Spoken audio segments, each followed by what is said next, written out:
Afternoon in the month of May. Church was over, lunch was through. We stood outside deciding what to do. There was an acreage by the river for sale, and from there stems the basis of this tale. I went along with Nathan and Corrine and sat in the back with Chris and Darlene. It was that old car that Nathan was driving. To sell his truck, he certainly was driving. The car was shabby and rusty and old, but drive it he would. That truck must be sold. Mom and Dad, in their car, needed gas, so we went ahead and waved as we passed. In Blumenthal was this acreage to see, and decide then whether to them it would agree. We just drove by it, we didn't get out. The place seemed deserted, no one about. So we turned down this old dirt road to see if we could find another abode. Whether from snow or from rain, I can't quite recall, but there was a huge mud puddle, and I was appalled.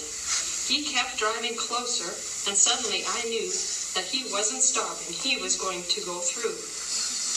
I cleared my throat and nervously said, I wouldn't go through that. It's deep, I'll bet. Nathan kept going, gave his hand a shake. I can go through. Piece of cake.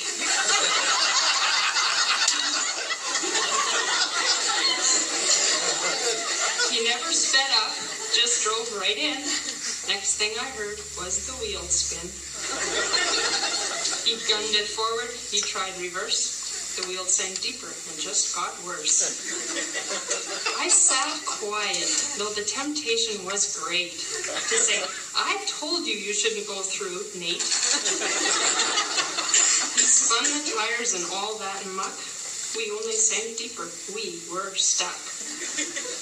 He heaved a deep sigh and turned off the car. No one in sight, not near or far. He waited a minute, then opened the door. We were in deep, up to the floor. He maneuvered himself out and onto the hood. He'd go get some help, if anyone could. Trapped in that car, there we sat. Christopher didn't like it, and he told us that. So, when girls get bored, the first thing they do is go through their purses to find something new. Darlene had some paper. We made a boat and tossed it out the window to see if it would float. It did for a while, but it got hung up on ruts and puddles and all that muck. Then a guy drove up and checked the car out. But he just laughed and drove off, and I began to doubt that we'd get out before the night. But I heard another car and thought, well, we might. I turned around, and to my surprise, Mom and Dad's white car met my eyes. Nathan returned. He was alone. The house was locked. I couldn't even phone. But his face brightened as he saw Mom and Dad. Dad went to get the big truck, and we were glad. Dad returned quite soon and had some rope. They hooked it to the car, and I began to hope that soon we'd be out to continue our day. A Sunday afternoon should not be spent this way.